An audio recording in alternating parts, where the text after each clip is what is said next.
Welcome everybody to the Gecko Pod. We are on episode 48. We are a podcast for the community where we talk about breeding geckos as a hobby and as a business. My name is Harry at Jeckos Geckos. We have AJD Reptiles co-hosting.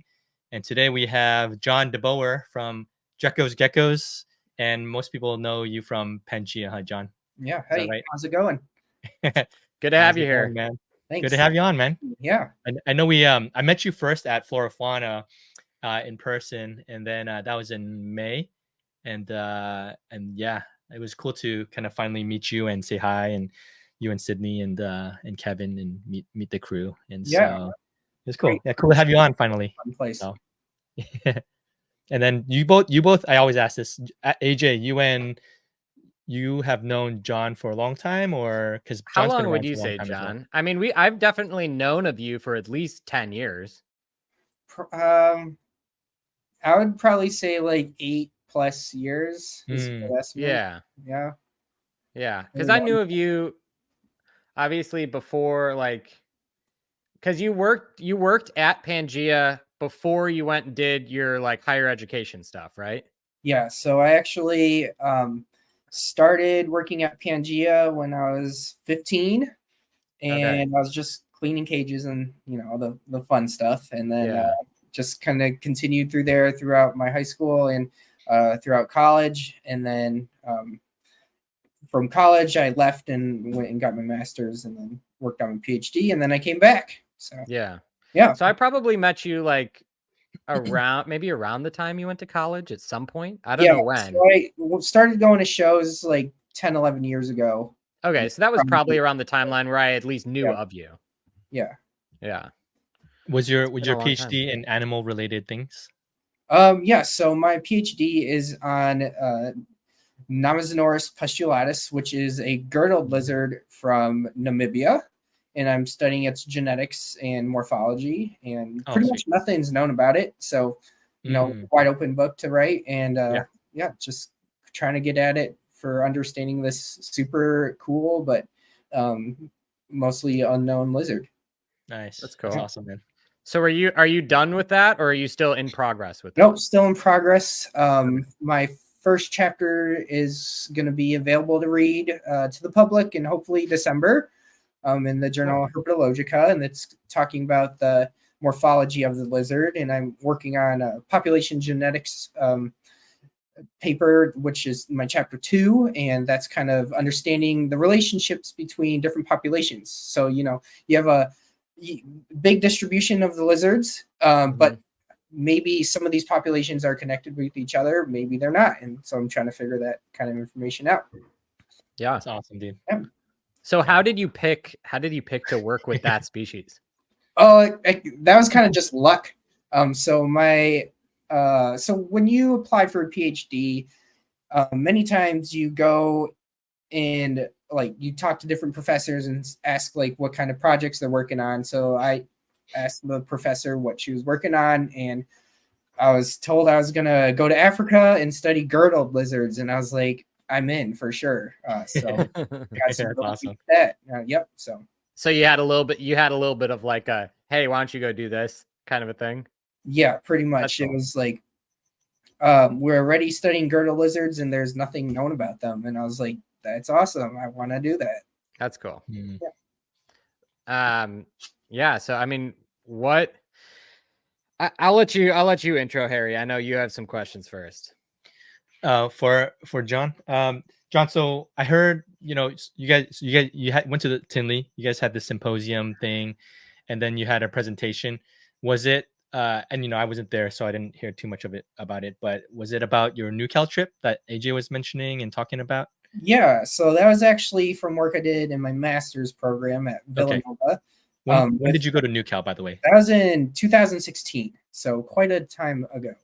Okay, got it. So a lot of this work, you can find new species and that kind of stuff, but it takes a lot of time to do all the work to make it a publication and describe the reptile. So we've been spending a lot of time working on the publication, but also, there's a lot of difficulties with permitting, and so that's kind of what took us a while to get us to the point where we're at now. So publicly announce it and almost have it published. Yeah. Yeah. So at Tinley, was it to present some of these things?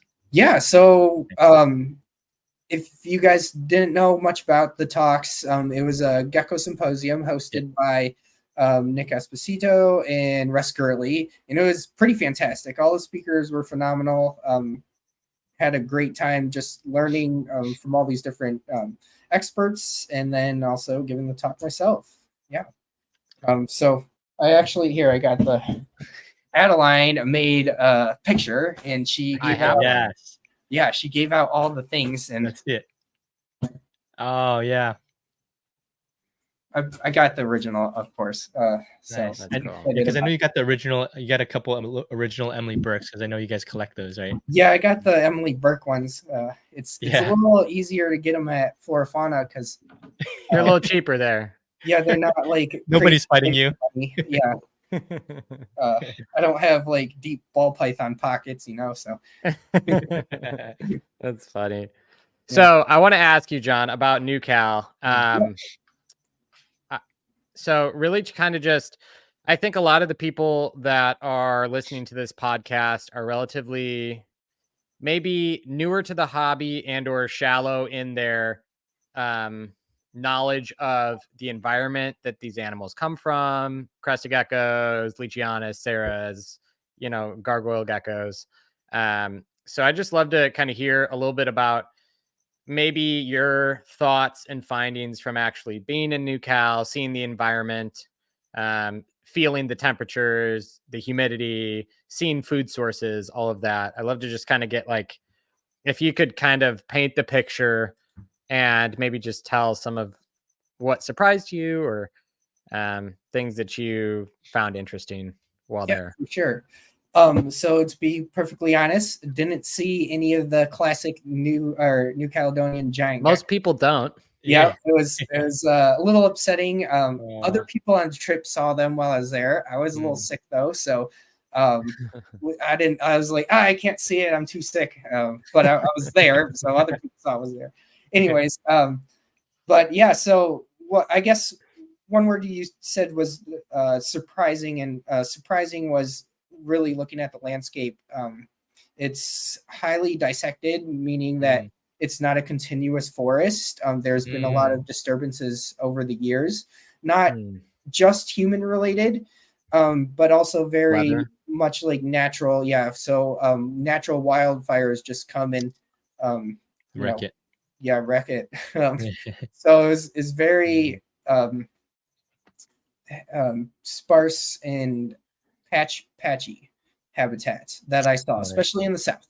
As you went kind of further north, we did find bigger forests, and it was very nice looking forest, classic what you would expect to see for a forest. In those forests, it was very hot and humid, at least when I was there. So how hot? I remember sweating pretty well, but I mean, I don't sweat when it gets that hot. So I mean, like 80s, 90s. Wow. Interesting. Also, depends like how coastal you are, if you're in the mountains. So it's a lot cooler on the mountains. Yeah, because you get a little bit of elevation change. Exactly. Yeah. So what would what's your take on, I've always thought, because for 10 plus years, I've always had on my phone, I always have like a couple spots of New Caledonia's weather, and I'm watching it kind of throughout the year, just as like a little bit of a baseline to see. Obviously that is, it's kind of like throwing a dart kind of at a big board of the island. Right. But I always thought it was interesting how much warmer it is than people talk about. Yeah. They weren't, but your geckos aren't out in the blazing heat. They're not. So they're hidden away in a cool crevice somewhere, probably during the day. Yeah, having some nice microclimate, just chilling. Doesn't mean some nights aren't hot, but I don't think they love it extremely hot at all. Yeah. So yeah, I guess I think for a long time you'd probably be. You remember this too. I mean, for the longest time, it was like if your gecko hits 80 degrees, it will die. You know, it was like a very for a long time that was the narrative, was like 80 was the number they die at. Yeah. Which I think there was less well-known husbandry in general. Like I don't think people were spraying their geckos enough back then, and it's like, every time you sprayed them, they licked all the water clean off the glass. So I mean, nobody was giving water bowls either. Yeah, exactly. So it's helpful. You can definitely reach some of those higher. Baby food was not good for them. No. So you can reach a little higher temperatures, but you got to make sure they're hydrated, otherwise they're gonna wait and die. So. It seems to be that from, at least from my experience, and you would probably share the same thing, it seems to be that the enemy is heat plus lack of humidity. Lack of humidity, moisture. Yeah. So I mean, each of our cages, we have both food and water in each cage. Yeah. So. And then are they being sprayed as well? Or we spray general room 3 times a week. Okay. Yeah. So you got to let it dry out though, because they do get respiratory infections. But it's important to quite often. Yeah. Yeah. So humidity wise, was it pretty humid consistently on the island? There, I experienced quite a bit of humidity. Yeah. Overall, like didn't have any rain when I was there though. But just air humidity. Felt pretty humid. Yeah, I mean it's a pretty small island, and you're in the middle of the ocean, so makes sense. It's kind of humid. Yeah, tropical. So what did you see as far as what time of year were you on your trip? Yeah, so I was in there in October. So what is that in their seasons? It's the same as us because they're in the season. Well, actually no. Yeah, so it's the opposite of us, but it's like transition. So it's felt so spring. Their spring. Yeah, kind of coming into their spring, our fall. Okay. So I guess it was just starting to warm up. Yeah, and it felt good. It felt good getting there. Like it was definitely getting colder by us, and then felt very tropical there. Is there an environment that you could compare it to that maybe people would be more aware of? Like, did it feel like I mean, I would say it just feels like somewhere in the south that's very foresty, and especially by the beach, you're gonna feel very tropical. Just like being by the ocean, and then in the mountains by the woods is very, very generally like a rainforest and pretty humid. It wasn't like excessively humid, like as I said, it didn't rain when I was there. Yeah. So not like a cloud rainforest or Okay. Yeah. And as far as, so in that season, what did you see as far as like fruit or food sources outside of insects? To eat? Not much. To be honest, not much. But I wasn't really out there looking for that, but but it's not like you were walking through the forest tripping over mangoes and no, nothing of that sorts. No. Okay. Not a lot of fruits. No. So I'm curious, and I don't know if you know the history. You might, because you probably worked at Pangea when the diets were developed. Right? I was there, yes. Yeah. Could you talk a little bit about, as far as you can speak to, and even maybe your knowledge on kind of what happened with Repashy and the development of what we now have come to today as this is a complete diet for animals? Like, how was formulation originally came up with? Because I ask myself that a lot of times. Like, I've seen one German study for gut content.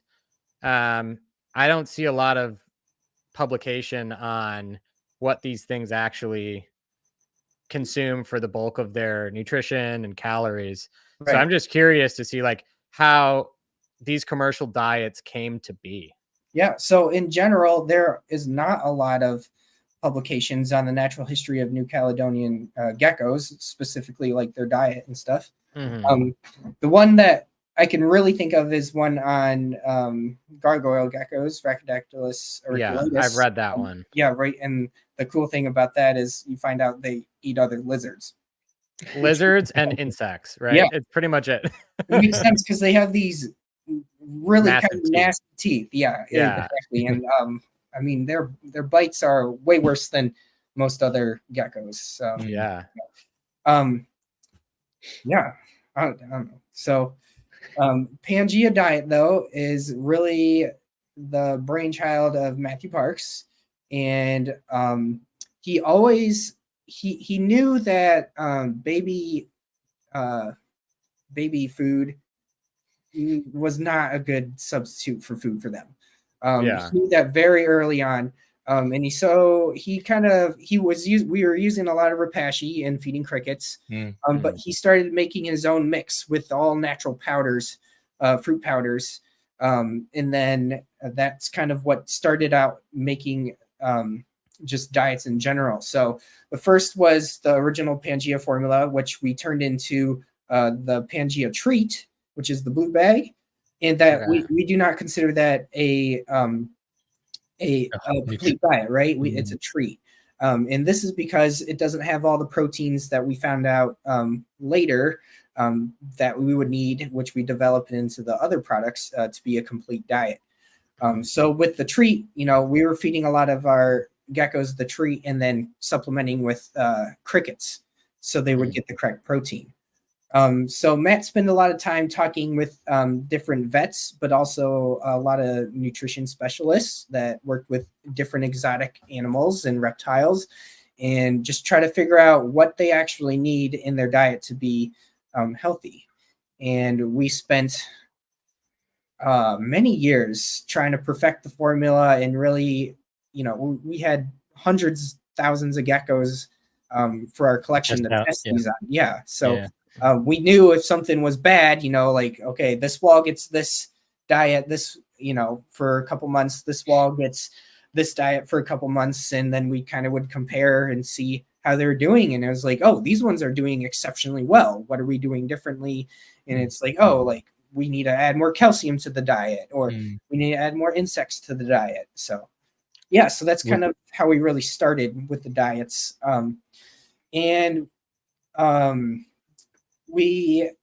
More recently, if you guys kind of have followed us over time, we developed the Pangea Growth and Breeder, which is heavier in nutrients and like proteins, calciums, because we want to have optimal levels of nutrients for growth and breeding.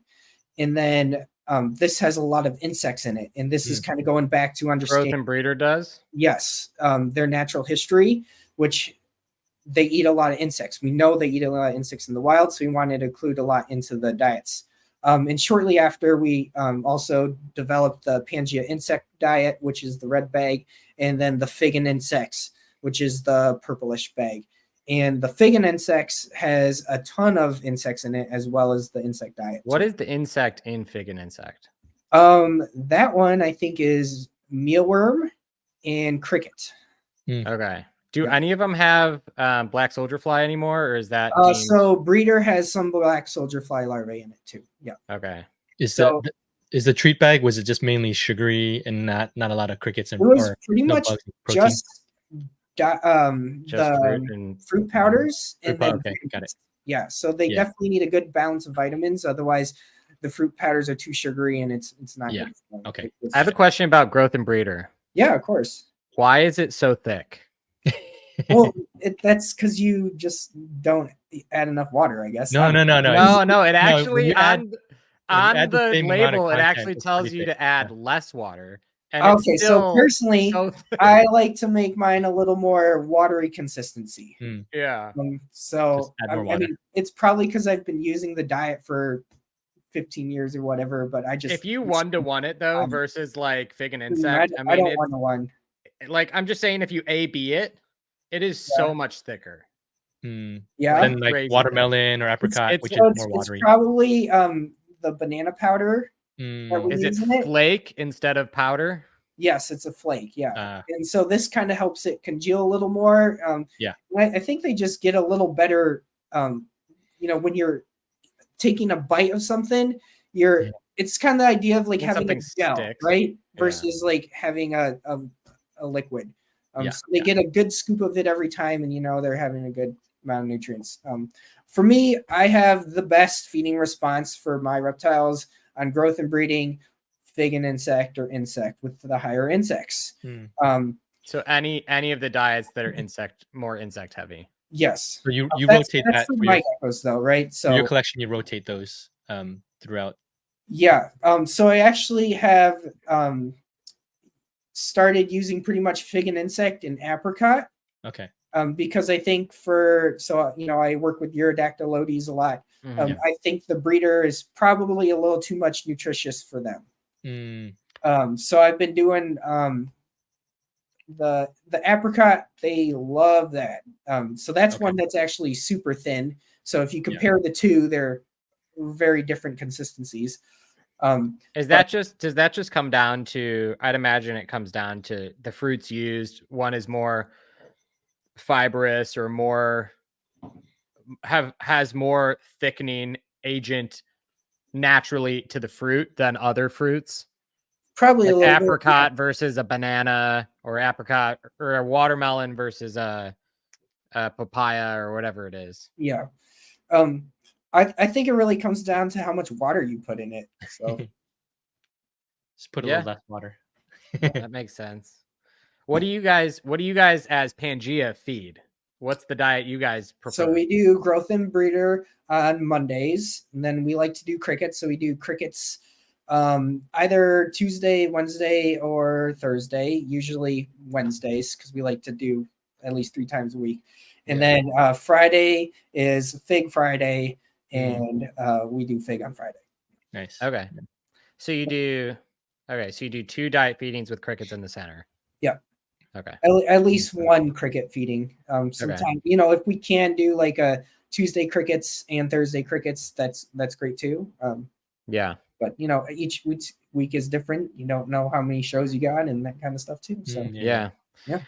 Do you think I always think about this. I know that you guys have been talking more about like the value of insects, at least from your socials and stuff. I've been seeing it kind of a little bit more forward from your socials and stuff. Do you think that there was a narrative a long time of not needing insects if you fed a complete diet?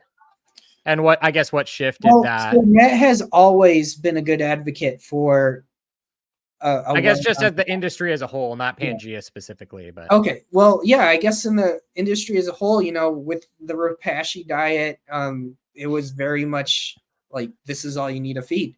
Yeah. And it was just supposed to be like it's way easier feeding a fruit powder mix you mix with water than live insects that you have to keep together that could escape. They're kind of gross to some people. Opposed to snakes where you have to do mice and rats too, like fruit powder mix, that's easy. So, I got to make a smoothie. That's it. Yeah. It's easy.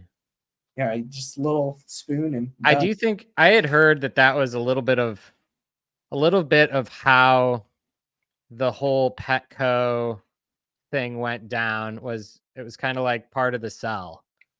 And I don't know, I wasn't there, but I've heard the lore that it's like the cell from Allen to Petco with the crescents was like, this is an animal that can just eat this, right? Yeah. And it's like an accessible animal for people who maybe don't want to feed insects. It was kind of like a gateway animal. Yeah.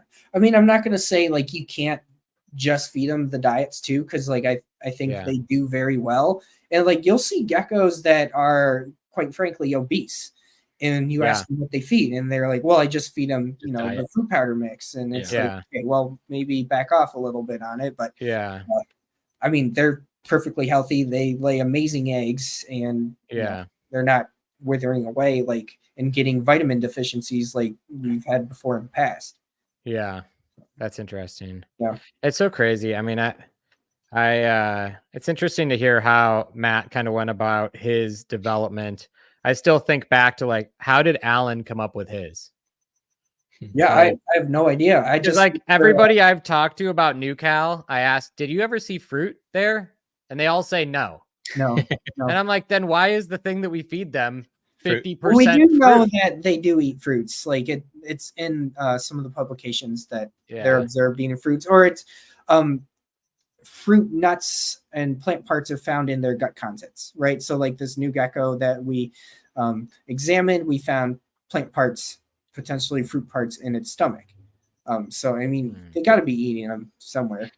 And they're doing so many things you cannot even begin to imagine in the wild when we're not looking. You know, like we see a very, very small. You're seeing like 5% part of of what's life, going on. right? Exactly. Yeah. You don't see what's going on in the canopy. You don't see. Yeah. Day-to-day interactions, like, dude, they could be like going miles every month. Who knows? Or they could be staying in one spot and they stay in that one spot because they know once a year fruit drops down and it lands in their hole or something like that. I don't know. Like, yeah. We just probably need to understand some more natural history. So yeah. Do you Yeah. think that there's still like work to be done as far as just understanding, I guess, what would be like, do you feel like we've reached the ideal diet for these animals, or is it still being tweaked? I definitely could see that. I mean, it being tweaked. So Matt's constantly looking at like, oh, this could be a better ingredient for this reason and that kind of stuff. Always looking into that. At the Gecko Symposium, there was an amazing talk that was about feeders. And then so that kind of got our brains thinking about some different stuff that we could do with diets too. And it's we're always thinking about like, you know, could we make a new diet that does this, or, you know, maybe a supplement that could do that. So we got some of those things in the works too that we're pretty excited about. Yeah, I'm excited to see what you guys do. Yeah, that's cool. That's exciting. Yeah, John, I did want to circle back a little bit and ask how you got started in the reptile hobby. It sounds like you've been with Pangea for a long time. You've been doing this since high school, I think, with reptiles at least. Okay, so I actually first was a fish guy, and then oh, nice. So I you know, my cousin got me a 10-gallon fish tank when I was like 10 years old. And then I bred some fish. That was cool. And then I started breeding these little shrimp. Yeah, that's fun. Yep. Yeah. So I got really into like the breeding aspect of things. And then so I ended up saving some money, and then I don't know what happened, but I was just like, I wanted to be a dragon. So I asked my cousin, shrimp to bearded dragon. That's just what happened. Somehow I convinced my parents to let me get one. It was great. And then like kept it in my room and all that stuff. But I asked my cousin to get me one. Kind of full circle, really weird. So my cousin asks Matt Parks, he's like, hey, my cousin wants a bearded dragon. Can you get me one? So Matt Parks bought me my first reptile. That's fun. Yeah.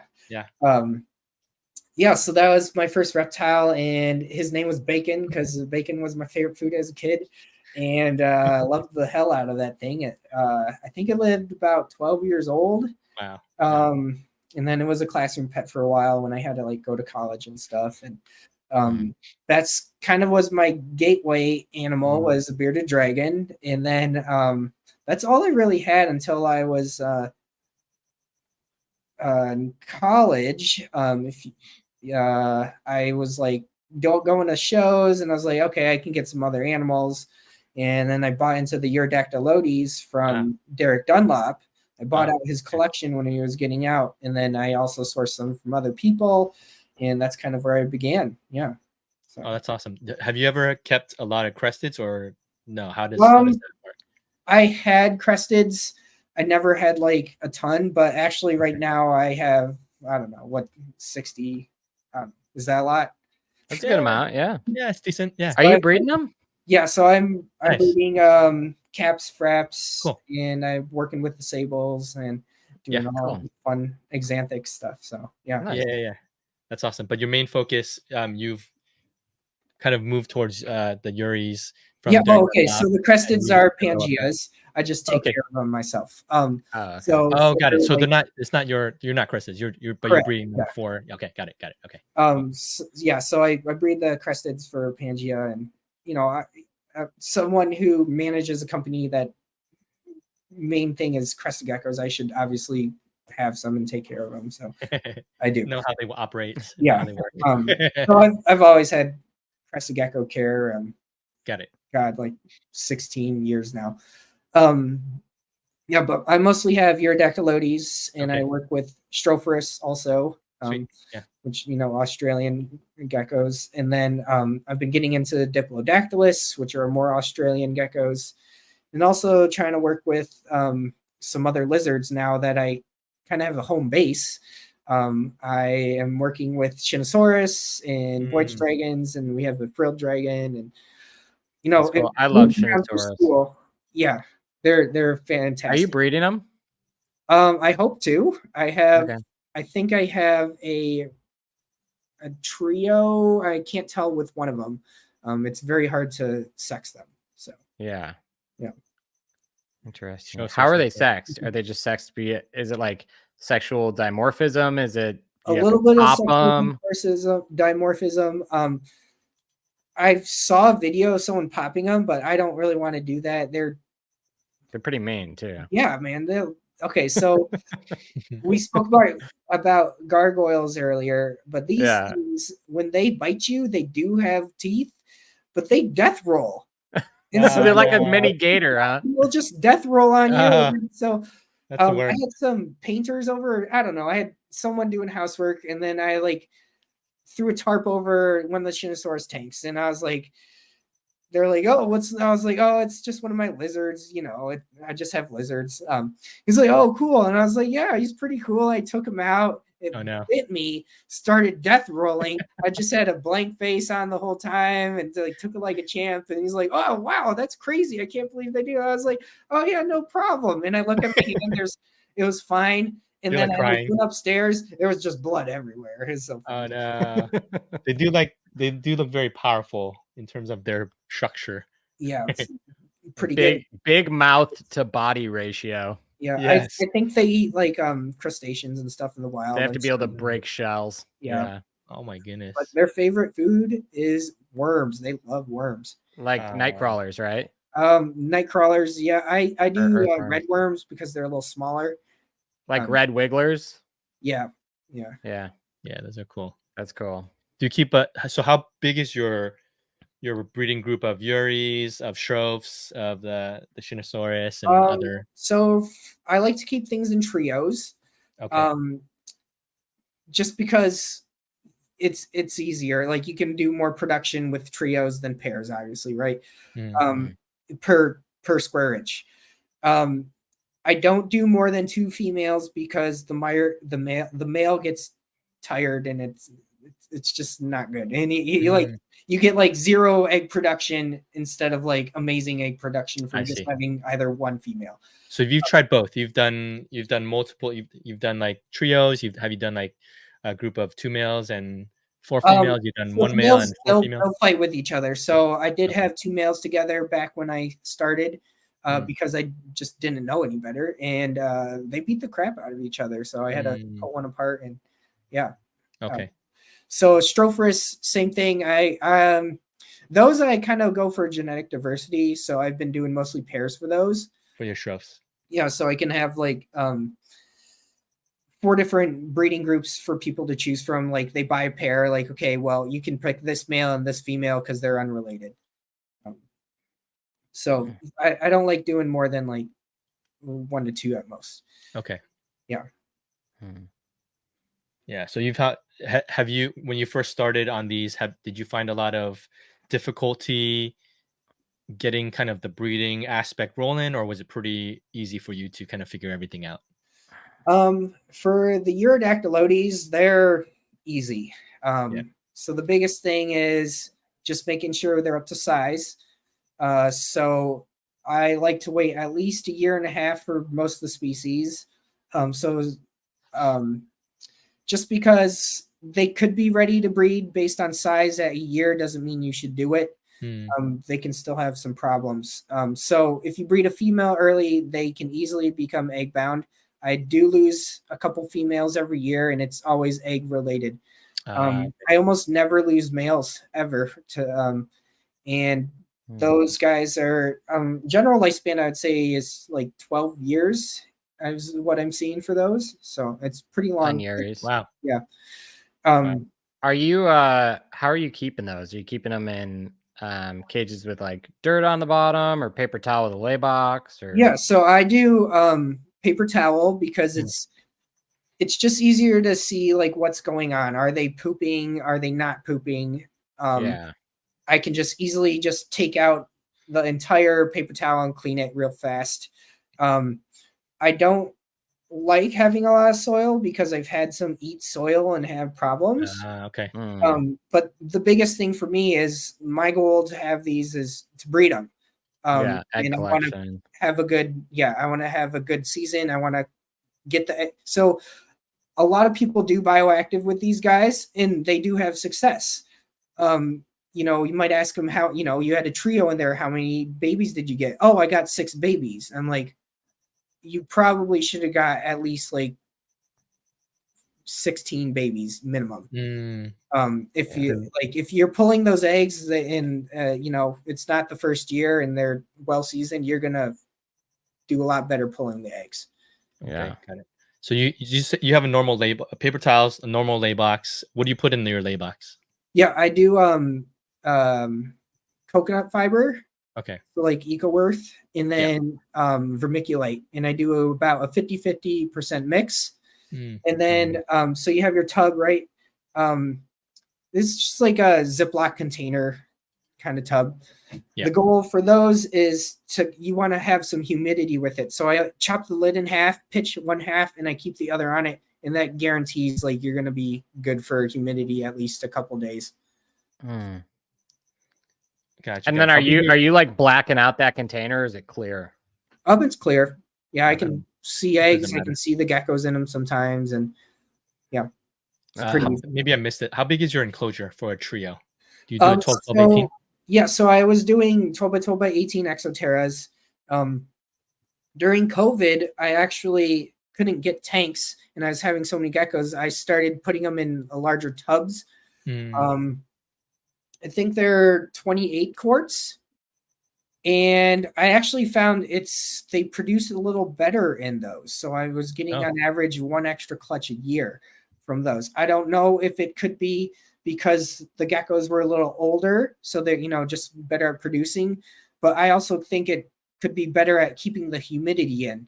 And they just need a little higher humidity. I think this is really important for Symmetricus. Those, you know, they're easy. The Eurydactylodes are easy geckos to take care of and breed in general. But I think the Symmetricus are a little harder. I think they take longer to sexually mature. I don't breed those till at least 2 years old. It takes a lot longer for them to just get bigger.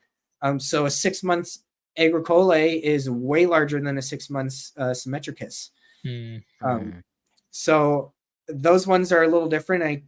I think they need higher humidity, just as one of their little more special requirements. Have you noticed also, John, just how thirsty Eurydactylodes are? Dude, they'll drink every day. Every time you can spray them 4 times a day and they drink. Yeah, they'll drink every time. Yeah. So that's where the water dish comes in. So like, I like the Pangea suction cup ledges. So the small ones. Okay, so this is because I'm just stuck in my old ways. So I take the suction cup ledge and I just put it on the ground and I put 1 cup water, 1 cup food. Yeah. Okay.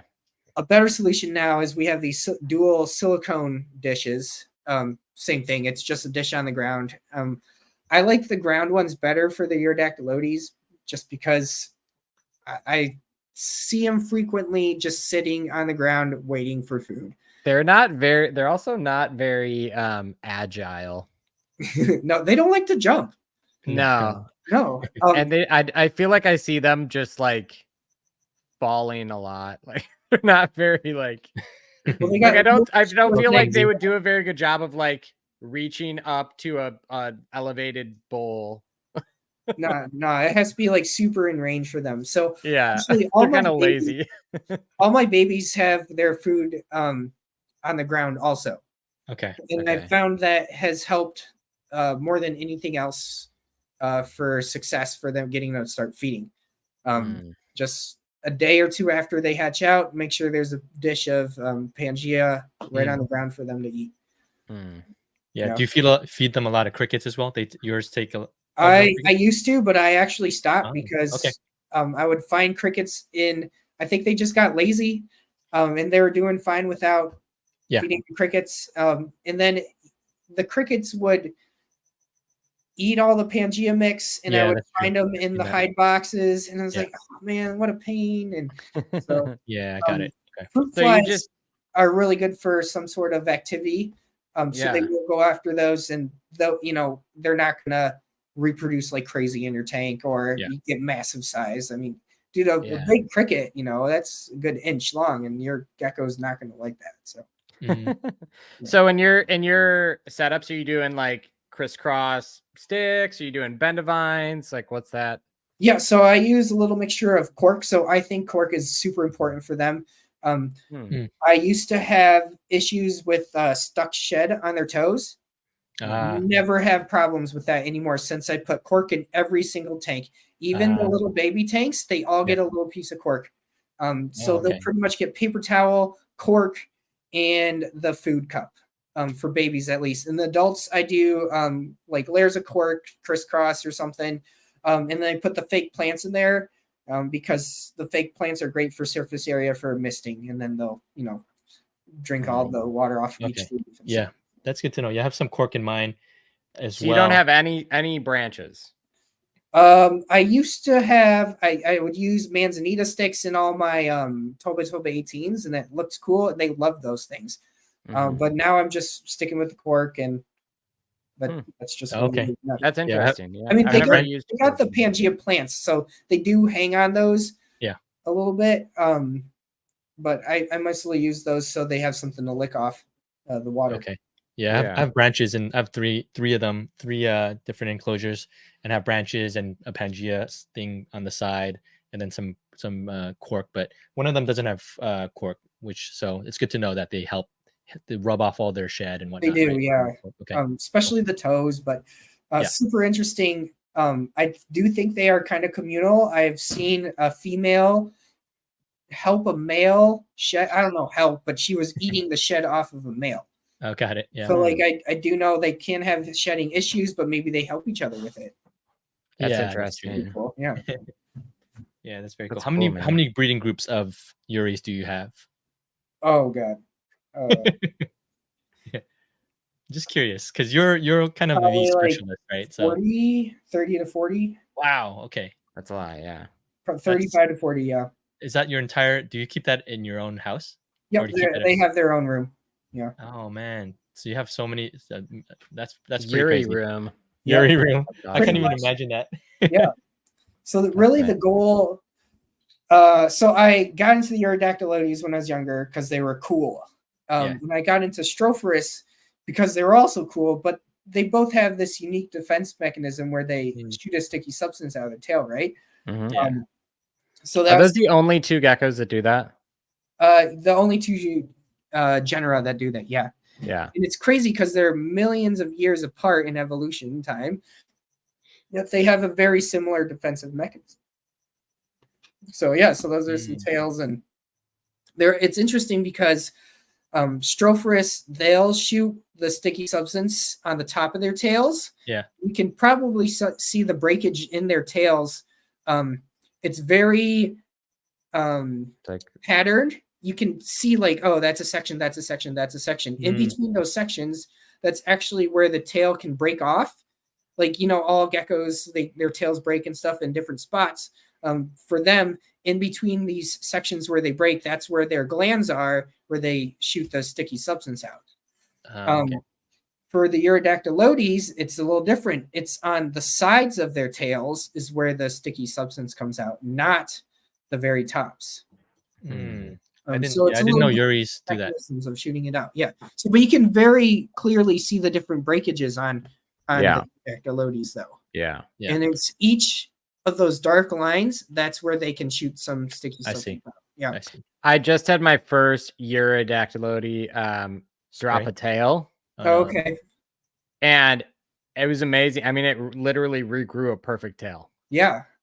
It doesn't look exactly right, but I mean, it's functional. It's pretty darn close. Yeah. Better than a lot of species. They do have glands in their regenerated tail too. They're just a little different. so they can can still work. grow some sort of glands. Yeah.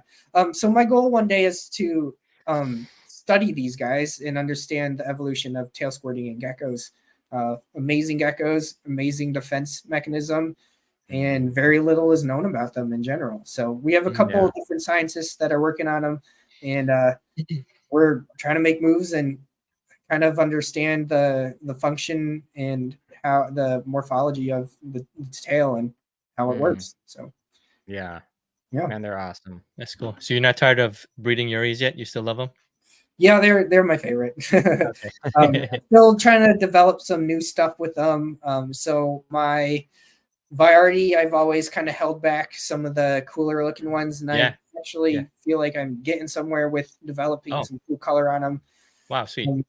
Yeah, the Occidentalis, I also have been working with to get some cooler, some like high end stuff. So the sides will have fewer scales and it will be mostly yellow, which is super cool. Because none of the other Eurydactylodes are like that. So yeah, just trying to see what we can do with them. Which one's your favorite one out of the probably the Symmetricus, because it was the last one for me to get. It was hard. Okay. They are a little more challenging, but they have this pastel look to them that is really they're beautiful. But there's the Joker mouth going. Yep. Super deep yellow mouths and Very cool. Awesome, man. Yeah. Do you keep? I know because I got from Pangea, I got some Sarahs, and I know you guys keep a good group of Sarahs going.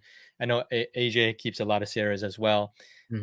Is that something that that you keep yourself personally, or is it mainly a Pangea thing? Yeah, so I kept Saracenorum for a few years, and then actually it was kind of traumatic. It's one of the only reptiles I had die on me, but I looked at one of my females and she like kind of freaked out, and then she like had a seizure and died in front of me.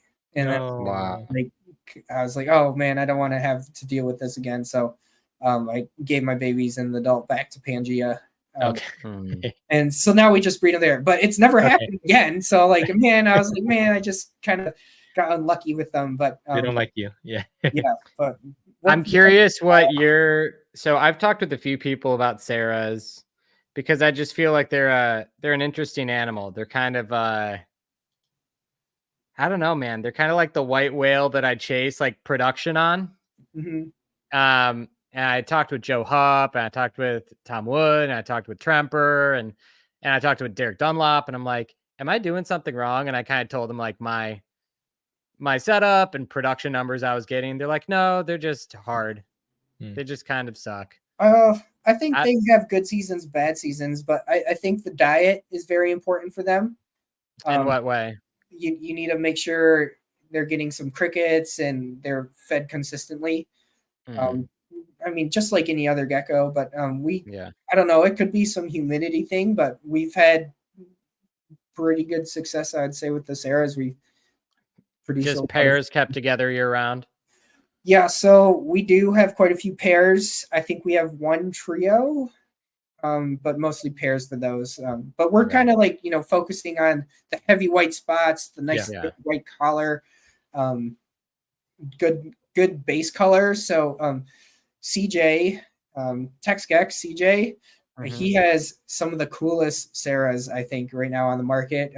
Just they're super dark base, and he works with them so much they're like all hand tame. So that's the one thing about them is they're kind of flighty. Yeah, mine are really nice too. Yeah, so if you work with them, they're super chill, and I mean it's fun because they're bigger than the crested geckos and they're super. I think that even more than working with them, because I don't work with mine, I think a lot of it was just selective breeding. I just didn't any of the psycho ones. I just didn't keep them. Like the only ones I would keep would be the ones that they had to be like the look I was going for and temperament. Yeah. And if they were psychos, I did not breed them. I still won't. Like if one's a psycho, it doesn't stick around. But mine, you could come into my house and take, I mean, you could pull out 12 different pairs of Sarahs. You could pull all of them out and hold them. Yeah. That's awesome. Like they're chill. So yeah, they're an interesting animal. When I get them from other people, when I've bought Sarahs, there's psychopaths. I'm like, what are you doing to these things? How are you traumatizing them? My Pangea ones, well, I mean, when they're smaller, they were flightier, but now they're a little bit more Pretty calm chill. and chill. Nice. So Yeah. yeah, they've been Yeah, I good. think it's just a lot of little bit of getting to know the animal, letting them Yeah. know you, and you're not gonna- Socializing is definitely a part. Yeah, I think so for sure. Yeah, and they're a smart animal. People, I think they're a little underestimated. They're smarter than a lot of the other new cow stuff. Yeah, I mean, Like, when when you I go come in in the they room, definitely look at you. yeah, when I come in the room, they'll be like looking at you, They're and then waiting they'll for kind of food. like skulk back behind something. Yeah. And it's like, oh Yeah. man, they know you're here. Like a crested gecko is just like looking at you cross-eyed, and Well, I feel like they're faster gecko, so I think they know they can get away. But a lot of our Sarahs, like you make some noise, they'll come out, see what's happening, and then go back in. Yeah, it's like like when I went over to Brian's house, Sundowns, I saw trackies, and just seeing there's a higher level of intelligence there as well. Yeah, I feel like Sarah's and trackies, I'm like, they're a little extra. They've got a couple extra brain cells compared to the other ones. maybe compared to lychees that kind of just sit there. Lychees, Yeah. I don't know. They're hard to read. I don't know if they're actually thinking really hard or there's nothing going on in there.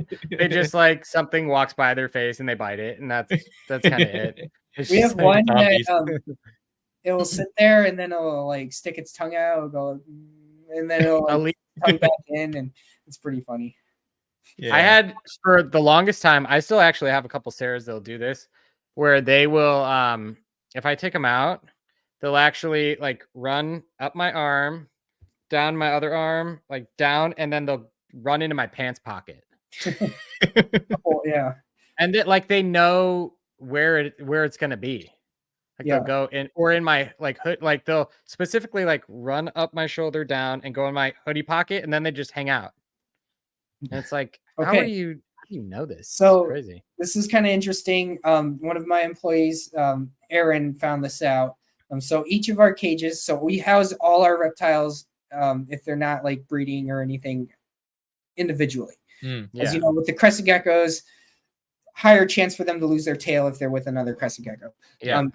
But we found out that so we each one kind of had fake plant, a food ledge and stuff, but then we also gave him a hide, one of those black hides. Yeah. Found out if you put the hide on the ground and you put the gecko's head by it, they will go into the hide every single time. And then they would just stay there. So that's kind of like how we clean stuff actually. We'll put the hide down, put the gecko in it, we'll run into the hide, and then you're free to clean and you don't have to worry about the gecko. Yeah. Yeah. Try it out. It works like every single time. All the time. Yeah, it's crazy. Yeah. Smart I'll look into that. But they like the pockets, the hides. So I mean, yeah, it makes sense. Like they see reptiles that they. Yeah, the Sarahs. I have no cressets that do that though. Really? No cressets. No cressets will like specifically seek out a pocket in my pants and I don't go think for they're it. Smart enough. No, they're not gonna. No, but like Sarah's literally like, I have a couple that'll do it like all the time. It's crazy. Yeah, that's awesome. The crescents will just jump, just escape. The crescents will just jump and then like swim like a snake under one of your racks, and you're like, and drop a tail. Yeah. It's painful. Jon, you have a pretty unique perspective when it comes to, you have your own Jeckos Geckos, your own little side thing, and then you also managed Pangea, which is maybe one of the biggest or maybe more well-known. I don't know size-wise how big you guys are. I just know you guys are very huge. Biggest probably in the crested gecko realm. Yeah, we're definitely one of the biggest for sure. Yeah. So I mean, just I don't know how much you can share and whatnot, but in terms of from your perspective, how has the gecko market been? We all know that it's kind of a down market, right? Everybody's feeling it. We have people leaving the hobby left and right for whatever reason. But well, I've been thinking about this a lot, and I mean, sale-wise, like I think we're very consistent. More on the high-end stuff. Yeah.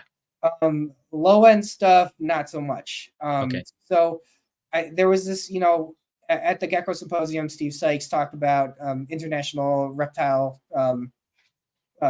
hobby. in pet trade, and he was like, "Dude, the crazy Korean boom. They didn't have any crested geckos, so they just were buying crested geckos left and right. I mean, this was a huge craze during COVID too. Everyone had their stimulus money. They're just everyone was getting into new hobbies, and so it was just a huge boom. And now we have more breeders than ever because of that, which I don't think is necessarily a bad thing. But people also don't remember they weren't there for it. What crested geckos were priced at before COVID, and like the average price was, $1,500 was a lot of money for a gecko, and it still is. But that was pretty much like the max. And then that coming into COVID and after that, like the bar went so high, like it where would it stop? That's kind of where we're seeing. And then if with too much people testing the waters and advertising super, super high, kind of resulted in a idea that, there's a huge crash in the market when, people were never buying geckos at $20K a pop. Here, Koreans were. That's insane. Here, maybe not, but a little different market, So the Koreans, it was super new, and they're trying to get ahead, and a lot of them did and got amazing stuff going. But here, we have a lot of years of experience in larger collections, so we can crank them out if we want. But so overall, the market, I'd say the lower stuff is a little down, saturated, but just like the middle stuff sells crazy for us, and then the higher end stuff, it's been pretty good. So that's good. So forecast moving forward, you think, is there hope? I mean, just in terms of people watching, and some people get discouraged. But Harry, you sound like such a freaking bummer, Harry. John, give us good news, bro. About like crested geckos, or because people are saying like the whole reptile industry is dead. Not true. I had the best Timmy of my life. I sold more Eurydactylodes and Kahua than I've ever sold before. So I'm thrilled. So maybe people are just branching out a little bit more. But for crested geckos, what people should be doing is really focusing on the projects that they want to focus on.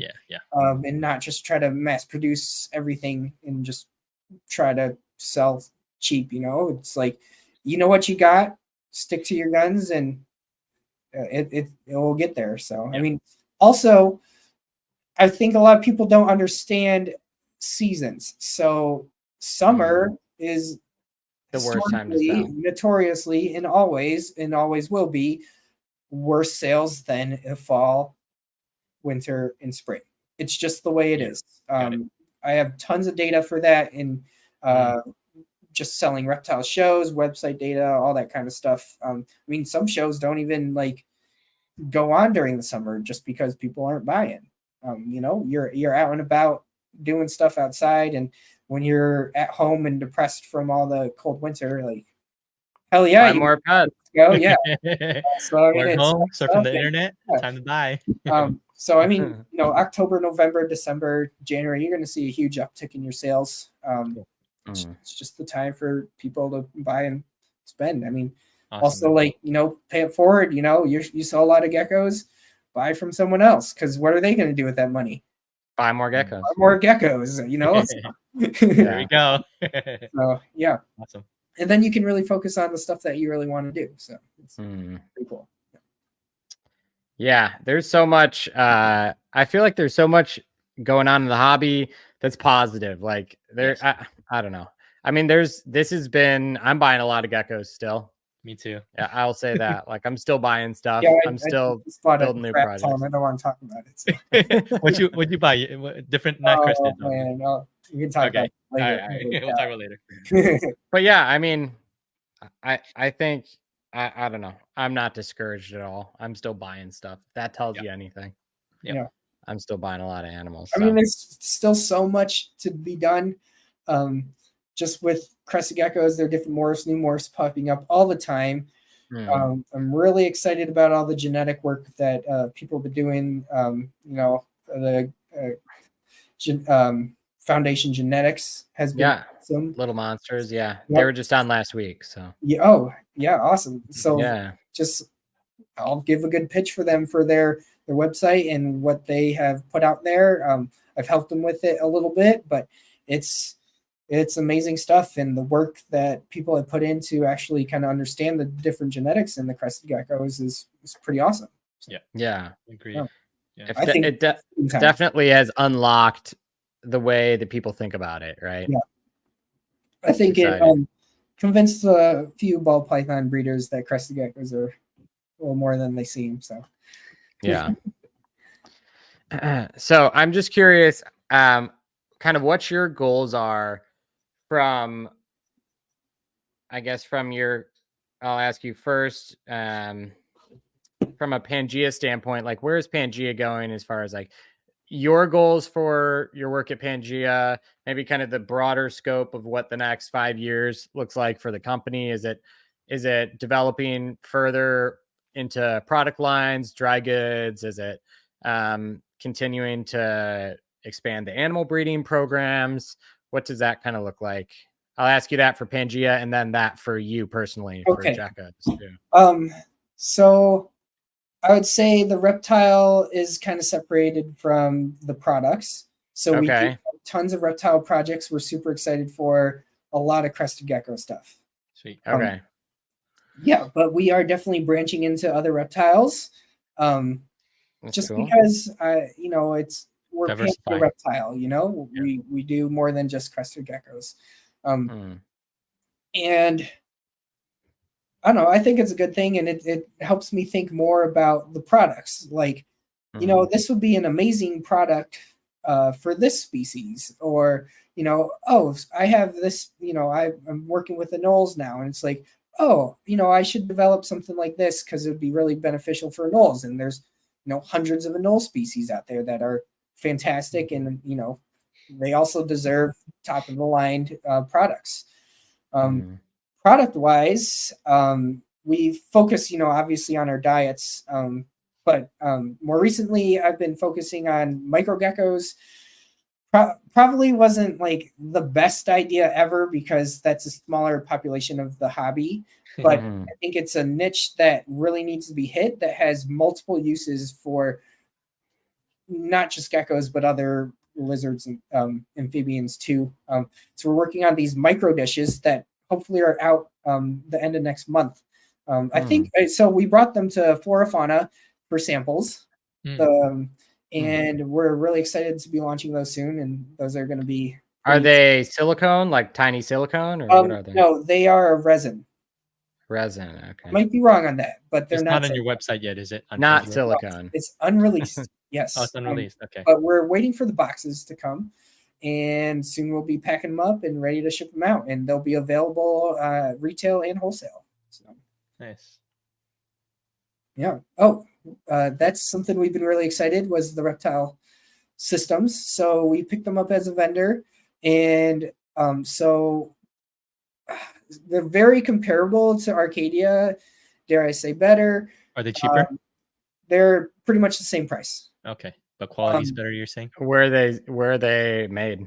China. These are made in the UK. Ah. Yeah. So just like actually, they might be made in Germany. They're European. Okay. So they're not Chinese-made bulbs. So what I've been really happy with Reptile Systems is that they've been in stock. So it's just hard to get Arcadia bulbs sometimes, and when you're set on something, like, because I have diehard like Arcadia fans, it's like, well, I have something that's really, really similar, and you're going to enjoy it just as much. So I've been really excited about the Reptile Systems. So we just got Zone 4s. Man, if you have a chance to talk to Dale from Reptile Systems, you got to do it. He'll blow your mind for his knowledge on lighting. It's 15% UVB. Is that the only one that is that strong? Well, it's possible that the Arcadia 14% are pretty similar, but they really want to, state that Zone 4 might not be the best option for your bearded dragon. So they wanted to have the 15% because that's what it tests out to be sometimes, or most of the time, and then. It's it's really cool to see the different products they're developing and why they're choosing to go those directions. Yeah, Sweet. That's cool, man. I guess kind of working on some different diet stuff, always working on diet stuff as we talked about earlier. Yeah. I really want to work on supplements. So I think, especially with the symposium talks, it really have been encouraged my my thoughts that I think supplements are extremely important for the reptiles. Just for their general longevity and nutrient intake, feeding them the same thing all the time, it's not going to be great for them. So definitely change it up. Have to give them some different vitamins, supplements, etc. Yeah. What do you use at home? Yeah, so I actually use Mineral and Pangea Cal, and I alternate between them. Sometimes you use RepCal. Do you use a vitamin like a Vitol or I like the Herptivite the best. Herptivite, the blue one. Yeah. Yep. It's been a very good stable product for many, many years. Yeah, it's been around forever. Yeah. So that's my go-to for the multivite, but I also like the Mineral or Mineral. And the Pangea Cal, we got 12 ounces of calcium now. So that's brand new, just out. And so people would end up buying 4 or 5 of these little 3-ounce jars at a time. Yeah. And they're like, well, you don't have a bigger size. And it's like, okay, well, I guess I should make a bigger size. So we got that made this year. Really happy about that. Cool. So that should last you a little longer. Yeah, there you go. 12 ounces. Cool. 12 ounces. So yeah. what's the vision for you personally with Jeckos, and kind of what obviously you're buying into new projects like the Shinosaurus, and you're getting into some, did you say you had some Boyd's dragons and stuff? I have like 8 of them right now. Love those guys. They're gorgeous. I got some Colodis also. Yeah, Colodis are awesome, man. Oh my god, they're gorgeous. Yeah. Super. Oh my god, he's Mr. Boyd's. That's his name. Very sassy. Mr. Boyd's. Yeah, we have Mr. Boyd's, Mr. Frills, Mr. Shins. I love it. Very clever with the names. Those are the best names. So really kind of like moving to a place where I'm not traveling all the time for school, having a home base. I can expand into these bigger lizards that I've always wanted to work with. So I've been really excited to work with these. Took a while to save for some of these animals. They're not cheap. So they're all about $1,000 plus, depending on the species. Yeah. And just really trying to, diversify. And so I really like plants too. So building vivariums is kind of like my relaxing time. So making big display tanks for these larger lizards is where I'm trying to go. Nice. Yeah, I love the Boyds, and Shinosaurus are on my short list of things I'd like to do. Dude, they're so hard to get. Yeah, I am seeing that. The main thing I want to figure out is how I would house them, because I've thought like, man, do I do them in like paludariums? Do I do them in waterland tubs? Like, I don't know how I would do them. Yeah, I made all custom tanks. Anywhere between like 2 foot by 2 foot by 2 foot by 2 foot by 2 foot by 4 foot. So, so how did you make them? Do you make them out of plexi or what? No, they're just glass tanks, and then I'll silicone a section off, make that 1/2 water, 1/2 soil, and then obviously tons of plants because that looks cool. How much time do they actually spend on land?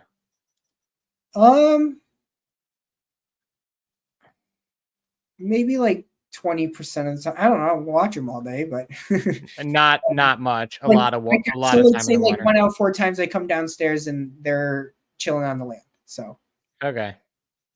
So probably a little more than you think. Okay. I was at the zoo today, and they have a Shinosaurus there, and he's gorgeous. Make your jaw drop red kind of thing. He was chilling right at the top out of the water. So that's cool. Yeah. Are they pretty similar in behavior to like a caiman lizard? as far as like that yeah. semi-aquatic? Yeah, so they're very aquatic. They love swimming, and Yeah. they'll eat anything in the water, really, Yeah. if they can catch it. So Yeah. Okay. Yeah, I've just I know some about them, but I'm not super well versed, so I'm still doing my yeah, homework and wanting to make sure that I know how I'm going to set them up before I even start looking for them. yeah. So if you So, want to breed them, though, you got to follow more of a natural cycle, which is Yeah. something I'm actually been kind of struggling with because you have to cool them. So where they live in the wild, it gets cold. cold, yeah, because they're from China, right? Yeah. So Yeah. people will recommend about 50 degrees or less. So I've been talking to Sean Harrington, the frog whisperer. He's one of the guys I got some of my Shinosaurs from. He is really successful with them, and he just knows a lot about their ecology. So he's like, you got to cool them down, you got to cool them hard, and you just don't feed them. They like dark place, and they just kind of brumate. And Yeah. So do you have a space that you can? Do you have a space that you can like close the vents off and like open the window? So I've been trying to temp out like a corner of my basement that's like not finished, but it doesn't get cold enough. So I think I'm gonna have to do some sort of cooler system. Oh geez.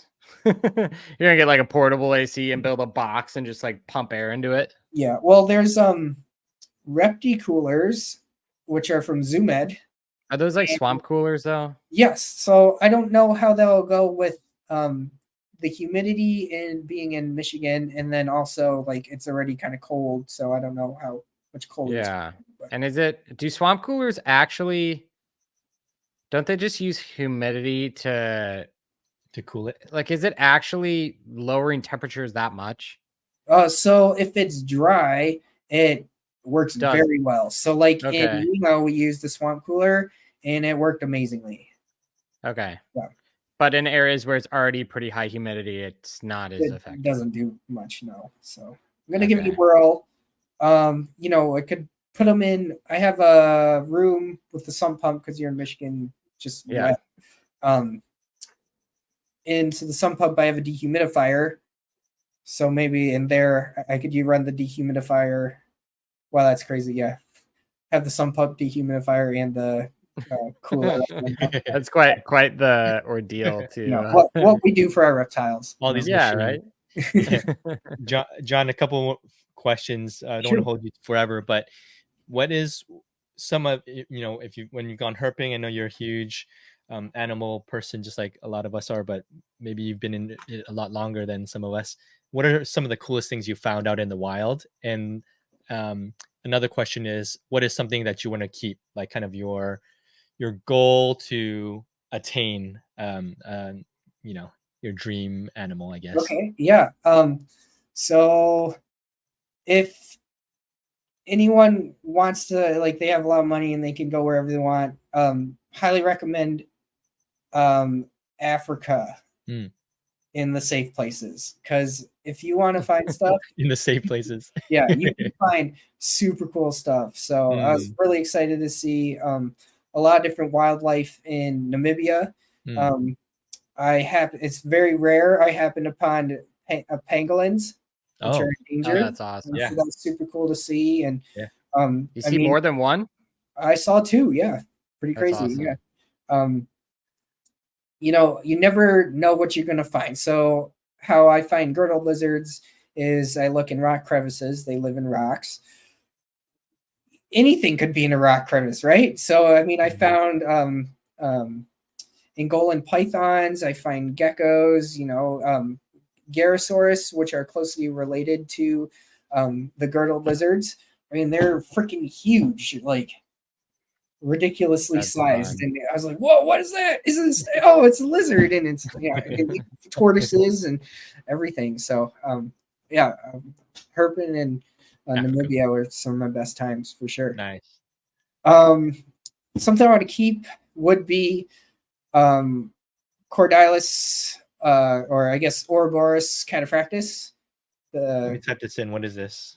Yeah, so that's the girdled lizard that bites its tail. Oh yeah. So what is? I mean, you can't really export them anymore, so they're kind of hard to get.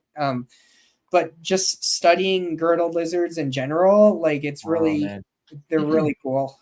So my boss actually has a reverse trio of them, so I get my fill seeing them, and they're super cute. And why do they actually do that tail bite? That's just a defense mechanism. Yeah. So they're so super crazily hard armored.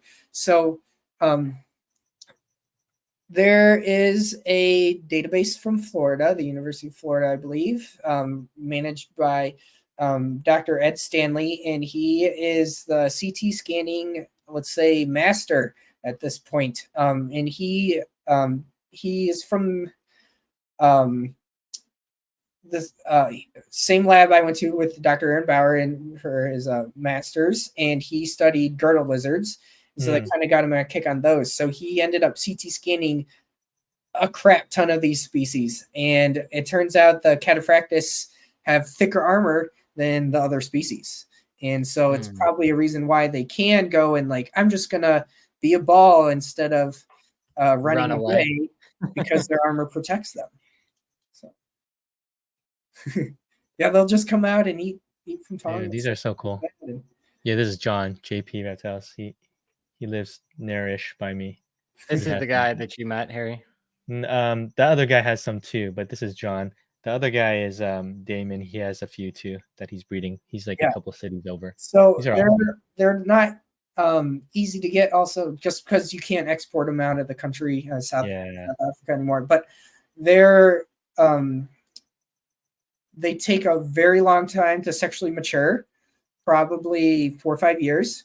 Wow. They're live bearing, so they really only produce maybe like a couple offspring, maybe every other year, every 2 years. So, you know, if you miss a season, like, oh man, that it could be another 2 years before they breed again if like they have like stillborns or something. So yeah, these are so cool. I think maybe Herp Time sells them too, but there's like a huge list. I think Jon was telling me. Yeah, I bet. I mean, what do those run, Jon? Like 8K? I don't know. Market, it's probably at least 3. Yeah, I was told 5 to 8. Okay, yeah, it's a lot higher than they were. It's like Naltinus pricing, dude. I was gonna buy some when Ashley was getting some in from Europe, and like that was 10K. I don't know about that. What were you gonna buy? Were you gonna buy Splendens or Gray Eye? I was like, okay, well, if it was the Gray Eye, yeah, I'll do it. But there was no more Gray Eye left, so it was an easy choice to not spend the 10K. Yeah. That's funny, man. There's so many cool things. They're just so expensive. Some of the crazy stuff is just so expensive. Yeah. I guess you can have a little niche, and you don't have to have them all. So. Yeah. These are really cool though. Yeah, these are awesome. But yeah, I think I was interested at one point too, but now that you want them, I'm like, oh, I want them too. Let's all get them if we can. Other people think something's cool. He's like, oh yeah, I want that too. Oh, you want a waxy monkey frog? Oh, I want one too. No, everyone needs to get Eurydactylodes and strophs. Yeah, that's right. Yeah. Yours are cool. All right, I got some too. I also breed a lot of Kahua. That's why it's bad being friends with AJ. AJ's like, oh, I got these. I'm like, oh, sweet. I want some too. It's cave geckos. Oh yeah, you're telling me all about that the other day. Oh man, that's awesome, man. Yeah. So Jon, we always ask as we kind of close out, new breeders, advice for new breeders. A lot of people come into the hobby, and there's actually a lot of new people, and they kind of funnel through the podcast and Tiki's, and they have a lot of these online personalities that kind of talk about these animals and whatnot. So for our podcast, and you being in the in the reptile animal hobby for a long time, what is good advice for new breeders as they come into the hobby, whether they're just hobbyists or whether they want to work with them on a higher level in terms of monetizing and business and side hustle? Yeah, sorry, that's a long-winded question. No worries. So it's I guess kind of cheesy and kind of not like the best advice, but it's the very truthful thing that I think needs to be said is that you can't get discouraged. So I'm coming from a point for Eurydactylodes.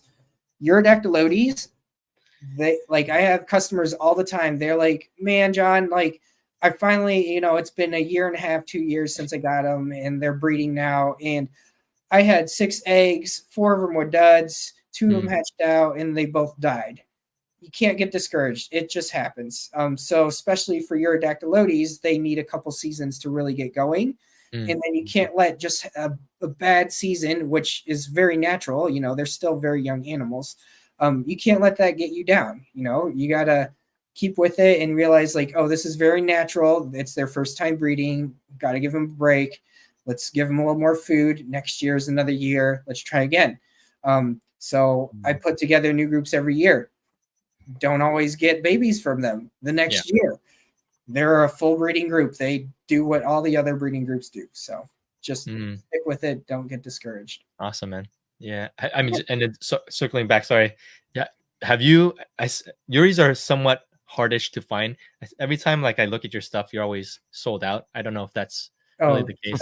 That's probably because I don't have enough time to get on my website. So okay. Just anytime.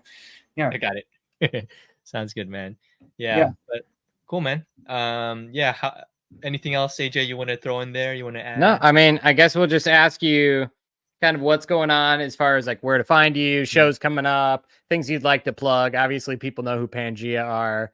But yeah, how would you like to encourage people to kind of support you and support what you're doing? Yeah. So like me on Facebook or Instagram. That's the best way to also message me. You can go to my website and email me. I just might not get to it because I get a lot of emails. So if you just send me a message on Facebook or Instagram, I always respond to those, usually within 24 hours, unless I'm gone on a trip or something. And I'm always excited and happy to assist with reptile question care, or I'll point you in the right direction. You can always... Do you manage the Pangea IG, or is that Kevin? Somebody else. We have a team that works on it. Okay. Okay. Got it. So when we're messaging Pangea, it's not care, social media, and all that kind of stuff. Okay. Got it.